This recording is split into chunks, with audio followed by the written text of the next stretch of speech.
법원이 삼성 반도체 공장에서 있었던 불산 사고에 대해 업무상 재해라는 판결을 내렸습니다. 국회 환경노동위원회 진보정당 의원들이 배제돼 논란이 일고 있습니다.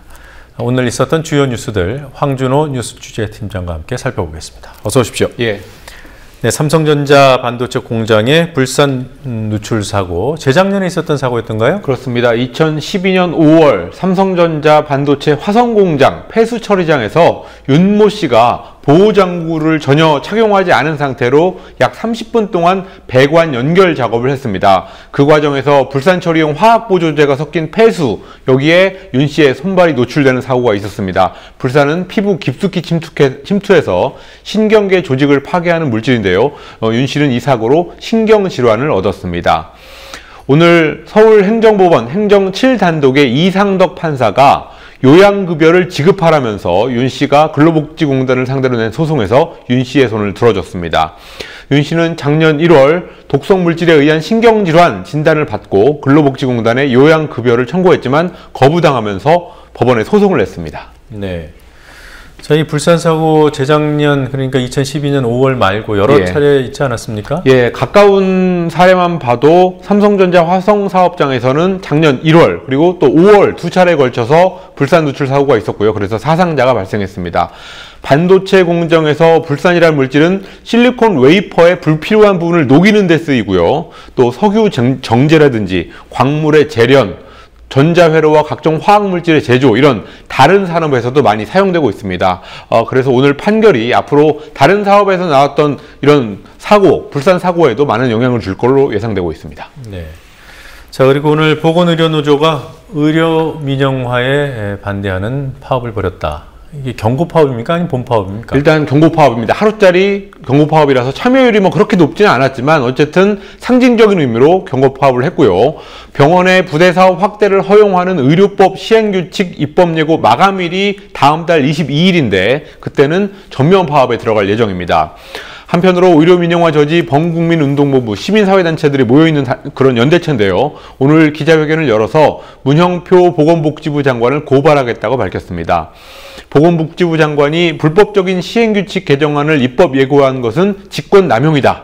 그리고 국민의 건강과 생명을 지켜야 되는 주무부처의 수장으로서 책임을 방기하고 되레 의료 공공성을 해치는 직무유기를 했다고 주장했습니다. 보건복지부가 지난 10일 병원의 부대 사업을 확대하도록 한 의료법 시행규칙 그리고 의료법인의 영리자회사를 허용하는 가이드라인, 이 두 가지를 발표하면서 논란이 계속 벌어지고 있습니다. 네.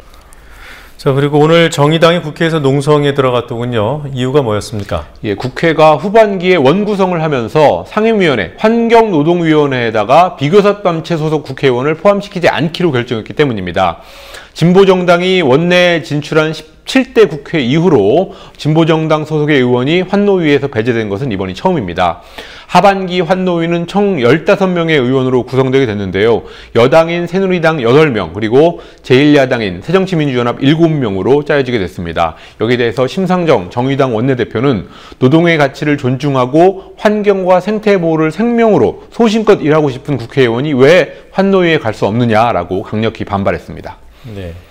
그 농성 장소가 그 국회 본청 로텐더홀이죠? 예, 정의당이 오늘부터 국회 로텐더홀에서 소속 의원 5명 전원이 농성을 하기로 했습니다. 정의당은 노동의 가치와 노동자의 권리를 대변해왔던 진보정당을 환노위에서 몰아내는 것은 재계의 눈의 가시를 제거하기 위한 거라고 비판했습니다. 특히 시민단체들은 여야가 지금 현재 숫자가 8대 7이라고는 하지만 환노위를 운영하는 위원장이 민주연합 소속이고 또 국회 부의장인 이석현 의원이 환노위에 있다 보니까 실질적으로는 여야의 비율이 8대 5라서 심각하게 기울어진 운동장이라고 지적하고 있습니다. 네. 자, 그 밖에 오늘 또 어떤 뉴스들 나와 있습니까? 이명박 전 대통령이 역대 대통령 비호감 조사에서 압도적인 1위를 차지했습니다. 일요신문이 여론조사기관 조원 CNI하고 공동으로 조사를 했는데요. 이명박 전 대통령이 비호감 답변 48%를 차지했고요. 2위는 전두환 전 대통령 25.6%를 차지했는데 이명박 전 대통령이 전두환 전 대통령보다 거의 2배에 육박하는 비호감 수치가 나왔습니다. 이렇게 비호감인 이유는 첫 번째, 국정 운영을 못했다. 대통령으로서의 자질이 부족했다. 경제 파탄을 일으켰다. 세금을 낭비했다. 이런 이유들을 댔습니다. 개성공단 남북공동위원회, 공단 운영의 전반을 논의하는 당국 간 국장급 협의체인데요. 북한이 개최를 제의해서 반년 만에 회의가 열리게 됐습니다. 박근혜 정부가 통일 대박론을 얘기하면서도 구체적인 조치를 취하지 않다 보니까 남북관계가 이렇게 가다서다를 반복하고 있습니다.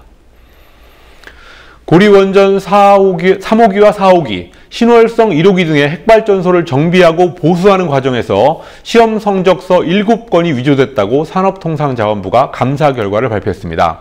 산업통상자원부는 핵심 부품이 아니라서 발전소 중단까지는 필요 없다라는 입장을 밝혔지만 산업부 자체 감사기 때문에 신뢰가 떨어진다는 지적이 나오고 있습니다. 네, 자, 여기까지 듣도록 하겠습니다. 수고했습니다. 예.